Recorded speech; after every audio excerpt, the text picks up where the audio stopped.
Hey guys, today we're going to be covering the different setups that we can do to kind of customize or modify our Juki single needle or any industrial single needle.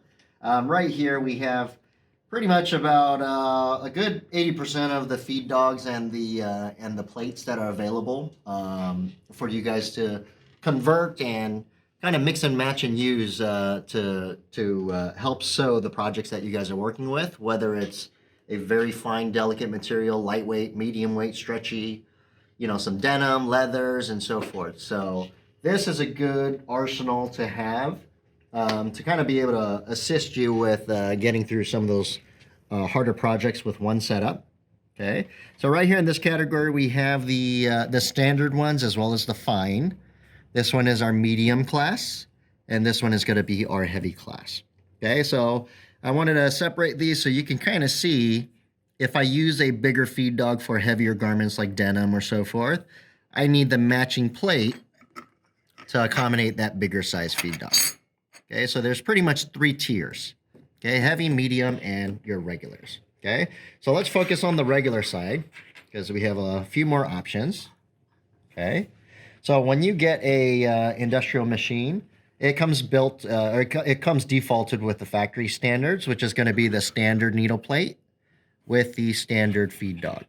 Okay, this can still handle a lot, but if you have something on the lighter end, sizes, needle sizes 8, 9, or 10, you could see that this one, compared to the regular, it has a smaller needle hole.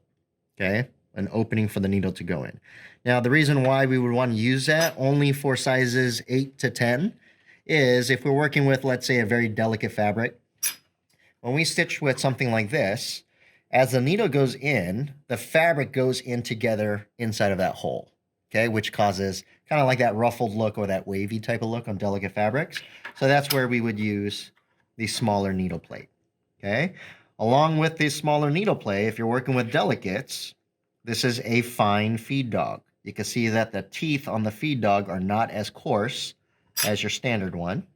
Okay, and if we want to go one step further, this is a rubber pad feed dog. Okay, so there's no chance that it'll damage the fabric. Certain cases where this would be very beneficial because you don't have to worry about damage on the fabric.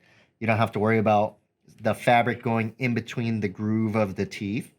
Okay, so this plus this is a good setup for your very delicate silk or lightweight fabrics.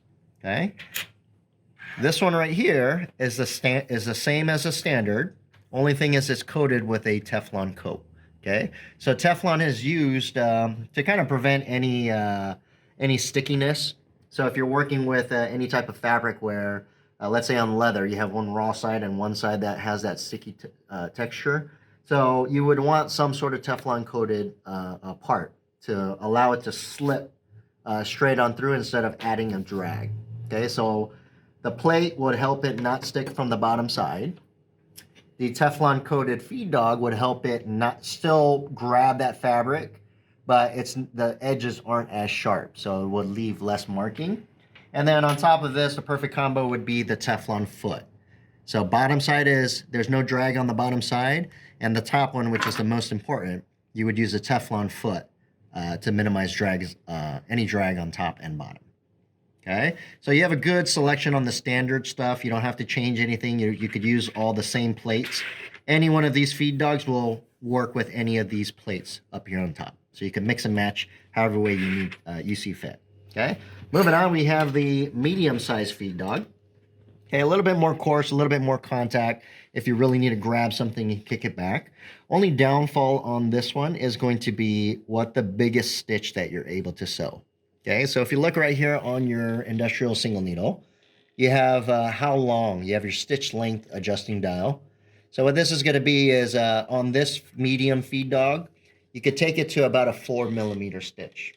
Okay, so 4mm stitch is the biggest that you'd be able to get this in to allow that 4mm stitch to make that full cycle without hitting anything on the inside. Okay, then if you need something heavier than that, you have the heavy version, perfect for, very heavy denim where it's not just 2 plies, you're going over seams and so forth. Anything where you just really need to make contact with the fabric and help it kick back. If it's any sticky fabrics, I would use this with some sort of Teflon foot or just a wider foot to make full contact with the bigger feed dog that we have. Okay, so this is just to show you the many, many different options that you have. They are all interchangeable. Most of the single needle industrials use this same type of plate and feed dog system. You just got to find the right pair to fit the project that you guys are working with. So definitely utilize this type of information because it's having the right tools that make it so much easier to handle those difficult projects that you're struggling with. Alrighty, hope this helps.